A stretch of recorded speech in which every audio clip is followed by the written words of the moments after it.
आज है 25 अक्टूबर 2025 दिन शनिवार। Welcome back to clean news MP. चलिए देखते हैं मध्य प्रदेश की 25 फटाफट बड़ी खबरों को। इससे पहले आप न्यूज को कहां से देख रहे हैं हमें कमेंट में बताना बिल्कुल ना भूलें। साथ ही हमारे फेसबुक पेज को भी फॉलो करें। फेसबुक पेज का लिंक डिस्क्रिप्शन में दिया गया है। एमपी में समर्थन मूल्य पर धान बाजरा उपार्जन के लिए किसानों का बड़ा उत्साह। 8.53 लाख से अधिक ने कराया पंजीयन। प्रदेश में समर्थन मूल्य पर धान ज्वार बाजरा उपार्जन के लिए इस साल 8,53,911 किसानों ने पंजीयन कराया। खाद्य नागरिक आपूर्ति उपभोक्ता संरक्षण मंत्री गोविंद सिंह राजपूत ने बताया कि इस साल विगत वर्ष की तुलना में लगभग 69,000 अधिक किसानों ने पंजीयन कराया है।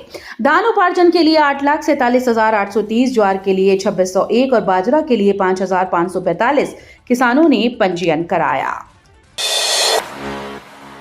जिला प्रशासन हुआ ऑनलाइन, अब अधिकारियों कर्मचारियों की होगी ट्रेनिंग। जिला प्रशासन का पूरा काम एप्लीकेशन व पोर्टल से शुरू किया गया, लेकिन अप्रशिक्षित कर्मचारियों की वजह से काम में दिक्कत आ रही है।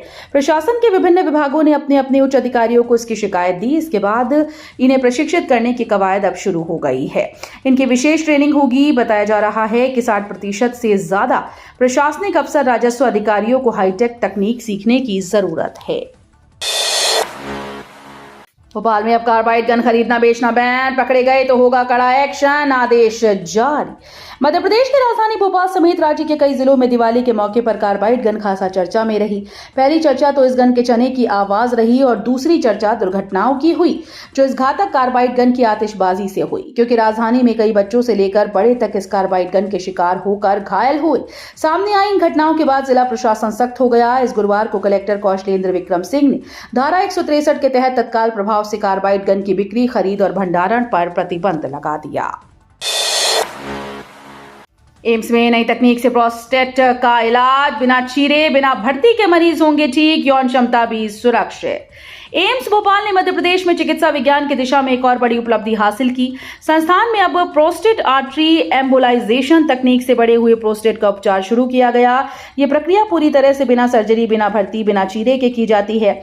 एम्स भोपाल के रेडियोलॉजी डायग्नोसिस विभागाध्यक्ष प्रोफेसर राजेश मलिक ने बताया कि यह प्रक्रिया अमेरिकन यूरोलॉजिकल एसोसिएशन और NICE UK गाइडलाइंस के द्वारा अनुमोदित है।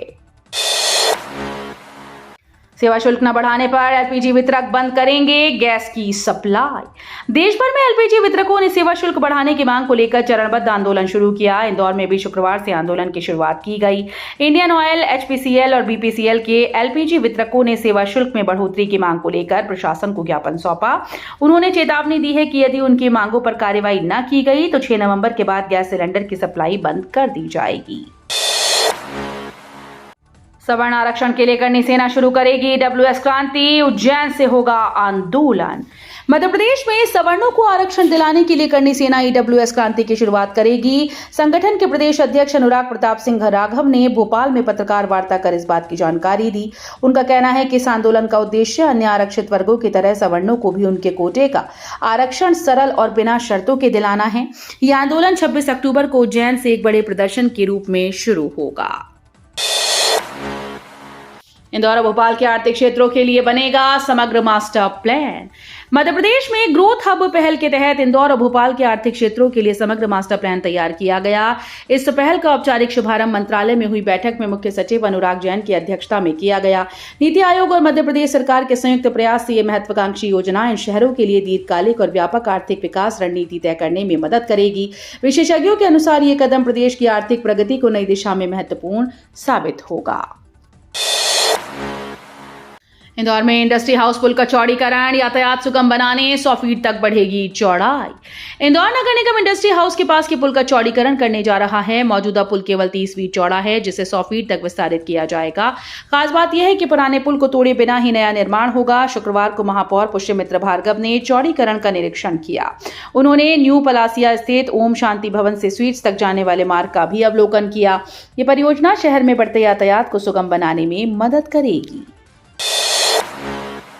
शाजापुर में हेलीकॉप्टर से हांका लगाकर पकड़े गए 147 कृष्ण मृग, अब तक 295 हुए सुरक्षित।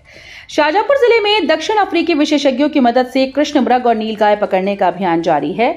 शुक्रवार को हेलीकॉप्टर से हांका लगाकर 147 कृष्ण मृग पकड़े गए। इससे पहले 3 चरणों में 148 कृष्ण मृग पकड़े जा चुके हैं। अब तक कुल 295 हिरणों को सुरक्षित स्थान पर भेजा गया। 15 अक्टूबर से शुरू हुई यह 21 दिवसीय अभियान 5 नवंबर तक चलेगा। इस ऑपरेशन का उद्देश्य वन्य जीवों को मानव बस्तियों से हटाकर उनके प्राकृतिक आवास में सुरक्षित रखना है।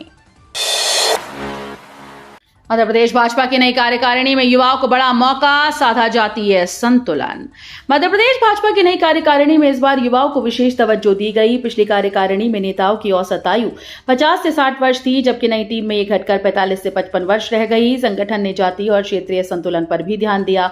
भोपाल के राहुल कोठारी और इंदौर के गौरव रणदीवे जैसे युवा चेहरों को प्रदेश महामंत्री जैसे अहम पदों पर जिम्मेदारी दी गई। सरकार के पत्र में मंडियों में उबाल, 1 नवंबर से बंद करने की चेतावनी। मध्य प्रदेश में मंडी बोर्ड और सरकार के बीच टकराव बढ़ गया। भावांतर योजना के तहत किसानों को भुगतान करने के लिए सरकार ने मंडी बोर्ड को 1500 करोड़ रुपए का लोन लेने के निर्देश दिए। बोर्ड कर्मियों ने इस आदेश का विरोध करते हुए 1 नवंबर से सभी मंडियां बंद करने की चेतावनी दी। संयुक्त संघर्ष मोर्चा का कहना है कि भारी कर्ज लेने से मंडी की वित्तीय स्थिति चरमरा जाएगी। सरकार ने स्थिति संभालने के लिए समीक्षा बैठक बुलाई।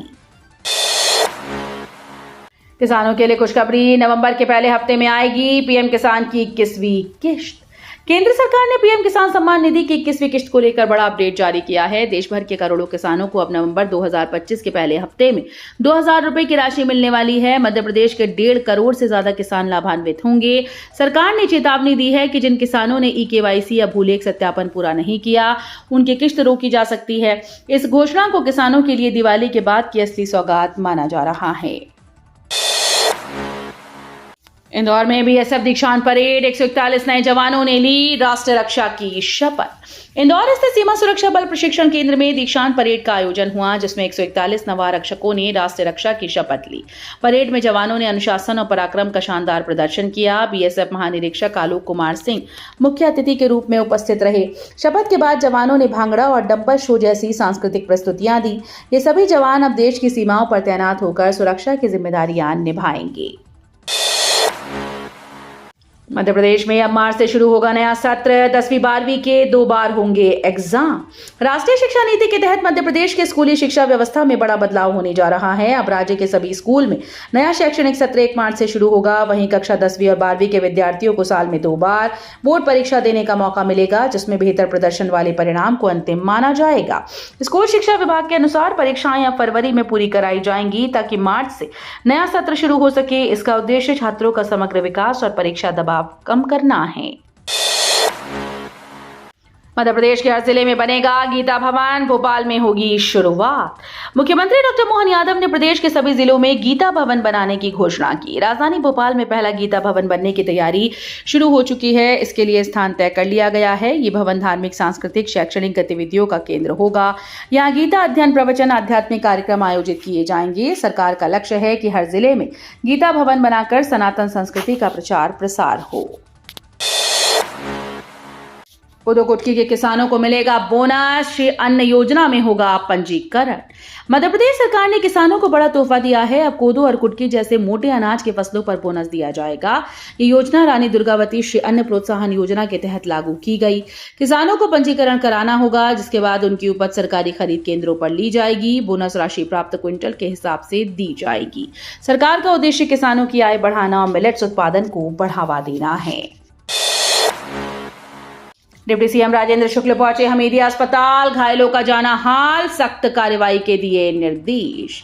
भोपाल के हमीदिया अस्पताल में कार्बाइन गन से हुए हादसे में घायल युवाओं और बच्चों का हाल लेने के लिए उप मुख्यमंत्री राजेंद्र शुक्ल पहुंचे। उन्होंने डॉक्टर्स से घायलों की स्थिति की जानकारी ली और बेहतर इलाज सुनिश्चित करने के निर्देश दिए। डॉक्टर्स ने बताया कि 37 घायलों में से 32 स्वस्थ होकर घर लौट चुके हैं, जबकि 5 मरीजों का इलाज अभी जारी है। डिप्टी सीएम ने कहा कि हादसे की जांच चल रही है और दोषियों पर सख्त कानूनी कार्रवाई की जाएगी। मध्य प्रदेश में एक्टिव हुआ मौसम सिस्टम, कई जिलों में बारिश के आसार 27 अक्टूबर तक। मध्य प्रदेश में एक बार फिर से मौसम का मिजाज बदल गया है। बीते 24 घंटे में धार, सतना सहित कई जिलों में हल्की बारिश दर्ज की गई। दक्षिण भारत में बने निम्न दाब क्षेत्र का असर प्रदेश में दिखाई दे रहा है। मौसम विभाग के अनुसार ये सिस्टम अगले 3 दिनों तक सक्रिय रहेगा। 25 से 27 अक्टूबर के बीच प्रदेश के आधे हिस्से में हल्की बारिश, गरज चमक और तेज हवाओं की संभावना जताई गई। भोपाल में डेंगू चिकनगुनिया का खतरा बढ़ा। चिकनगुनिया के 85 और डेंगू के 130 मामले। प्रदेश की राजधानी भोपाल में डेंगू और चिकनगुनिया के मरीज लगातार बढ़ते जा रहे हैं। स्वास्थ्य विभाग के अनुसार इस सीजन में भोपाल में चिकनगुनिया के 85 और डेंगू के 130 मामले दर्ज किए गए। प्रदेश में कुल मरीजों की संख्या 301 पहुंच गई। विभाग ने दोनों बीमारियों पर निगरानी और नियंत्रण की कवायद तेज कर दी। विशेषज्ञों के अनुसार ये स्थिति पिछले वर्षों की तुलना में अधिक गंभीर है और लोगों को मच्छरों से बचाव और स्वच्छता का विशेष ध्यान रखने की सलाह दी जा रही है। छिंदवाड़ा की वैष्णवी बनी प्रदेश की टॉपर, मिलेगी बालिका विज्ञान पुरस्कार से सम्मान। मध्य प्रदेश के छिंदवाड़ा जिले के सिवनी गांव की बेटी वैष्णवी ने 12वीं बोर्ड की विज्ञान परीक्षा में प्रदेश में प्रथम स्थान प्राप्त किया। आर्थिक कठिनाइयों के बावजूद वैष्णवी ने कड़ी मेहनत से ये मकाम हासिल किया। अब उसे बालिका विज्ञान पुरस्कार से सम्मानित किया जाएगा। वैष्णवी का सपना है कि वो IIT में दाखिला लेकर एक सफल इंजीनियर बने। उसकी उपलब्धि से ग्रामीण क्षेत्र की बेटियों को नई प्रेरणा मिली।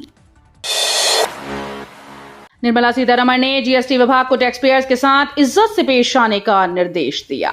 वित्त मंत्री निर्मला सीतारमण ने केंद्रीय अप्रत्यक्ष कर और सीमा शुल्क बोर्ड को निर्देश दिए कि टैक्स पेयर्स के साथ आदर और सम्मान के साथ पेश आएं। उन्होंने कहा कि टैक्स पेयर्स राष्ट्र के निर्माण में योगदान देते हैं। यदि किसी टैक्स पेयर के खिलाफ कोई गलती है तो उसे कानूनी प्रक्रिया के तहत कार्रवाई के माध्यम से पकड़ना चाहिए। इस निर्देश का उद्देश्य टैक्स प्रशासन में पारदर्शिता और सम्मान सुनिश्चित करना है। ठंड और प्रदूषण ने बढ़ाया वायरल का प्रकोप। इंदौर के अस्पतालों में मरीजों की लगी लाइंस। इंदौर में मौसम के उतार चढ़ाव और बढ़ते प्रदूषण के बीच वायरल बुखार का प्रकोप तेजी से बढ़ रहा है। MYH और जिला अस्पताल में मरीजों की संख्या 1.5 गुना तक बढ़ गई। डॉक्टर्स के मुताबिक सर्दी, जुकाम, बुखार के मरीजों की तादाद लगातार बढ़ती जा रही है। कई मामलों में भर्ती की जरूरत भी पड़ रही है। स्वास्थ्य विभाग ने नागरिकों को सतर्क रहने, भीड़भाड़ से बचने और साफ सफाई पर विशेष ध्यान देने की सलाह दी। सरकारी और वन भूमि पर कब्जे का मामला। हाईकोर्ट ने मोजर बेयर कंपनी को भेजा नोटिस। अनूपपुर जिले के जैथली तहसील में मोजर बेयर पावर लिमिटेड पर सरकारी और वन भूमि पर कब्जे का आरोप लगा है। इस मामले में हाईकोर्ट में याचिका दायर की गई थी। चीफ जस्टिस संजीव सचदेवा और जस्टिस विनय सर्राफ की युगल पीठ ने सुनवाई करते हुए कंपनी को नोटिस जारी किया। कोर्ट ने 4 हफ्तों में जवाब दाखिल करने के निर्देश दिए। मामले की अगली सुनवाई अगली तारीख पर होगी। अब फायदेमंद साबित होगी गाजर की घास, मिट्टी में बढ़ाएगी नाइट्रोजन। जिस गाजर घास को अब तक नुकसानदायक खरपतवार माना जाता था, वही अब किसानों के लिए वरदान बन सकती है। विशेषज्ञों के अनुसार गाजर घास का स्वरस तैयार कर फसलों में नाइट्रोजन की कमी को पूरा किया जा सकता है। इससे मिट्टी की उर्वरता बढ़ेगी, रासायनिक खाद पर निर्भरता घटेगी। ये तरीका पर्यावरण के अनुकूल है और कृषि में टिकाऊ विकल्प साबित हो सकता है। यानी जो पौधा पहले दुश्मन था, वही अब मिट्टी का साथी बनेगा। भ्रष्ट अफसर के परिवार के लॉकर से निकला 2.35 करोड़ का सोना। लोकायुक्त की बड़ी कार्रवाई। इंदौर में लोकायुक्त टीम ने रिटायर्ड जिला आबकारी अधिकारी धर्मेंद्र भदौरिया के परिवार के लॉकर से 2 करोड़ 35 लाख रुपए का मूल्य का सोना बरामद किया। जांच में ये सोना उनकी बेटी अपूर्वा, बेटे सूर्यांश और बहू मिनी भदौरिया के नाम से रखे लॉकर से निकला। इससे पहले भी भदौरिया के घर और फार्म हाउस से करोड़ों की संपत्ति जब्त हो चुकी है। लोकायुक्त अब इनकी संपत्तियों के स्रोतों की जांच कर रही है। तो ये थी आज की 25 फटाफट बड़ी खबरें। अगर आपको न्यूज पसंद आई हो तो वीडियो को लाइक और शेयर जरूर करें। धन्यवाद।